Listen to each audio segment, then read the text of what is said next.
മുഖ്യമന്ത്രി പിണറായി വിജയനും SNDP general secretary Vellappally നടേശനും ഒരുമിച്ച് ഈ ആഗോള അയ്യപ്പ സംഗമ വേദിയിലേക്ക് എത്തുകയാണ്. കണ്ണൻ, ഇതാ രാഷ്ട്രീയ കേരളത്തിലെ ഒരു കൗതുകരമായ ദൃശ്യം. കേരളത്തിൽ ജാതി മതസ്പർദ്ധ ഉണ്ടാക്കാൻ നിരന്തരമായി ശ്രമിക്കുന്ന ഒരാളെ, മറ്റു സമുദായങ്ങളെ ആക്ഷേപിച്ച് സംസാരിക്കുന്ന ഒരാളെ, വിജിലൻസ് കേസിൽ കൂടി പ്രതിയായ ഒരാളെ മുഖ്യമന്ത്രി ആ കാറിൽ കയറ്റി കൊണ്ടുപോകുമ്പോൾ സന്ദേശം ക്ലിയർ അല്ലേ?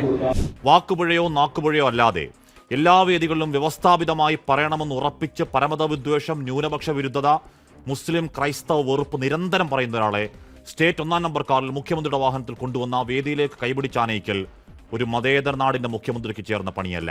വർഗീയ വിഷം തുപ്പുന്ന കേരള തൊഗാഡിയ ഇന്നിതേ പിണറായി തന്നെ വിളിച്ചൊരു നേതാവിനെ സംസ്ഥാന സർക്കാരിന്റെ വിജിലൻസ് അന്വേഷിക്കുന്ന ഒരു തട്ടിപ്പ് കേസിലെ മുഖ്യപ്രതിയുടെ തോളത്ത് കൈയിടലും ചേർത്തുപിടിക്കലും വിശ്വാസം പോലെ മുഖ്യമന്ത്രിയുടെ വ്യക്തിപരമായ ചോയ്സ് എന്നാണ് വാദമെങ്കിൽ വെള്ളാപ്പള്ളിയുടെ കൈപിടിച്ച വേദിയിൽ സർവ്വധർമ്മ സമഭാവനയെപ്പറ്റി സംസാരിക്കാതിരിക്കലായിരുന്നു ഭംഗി.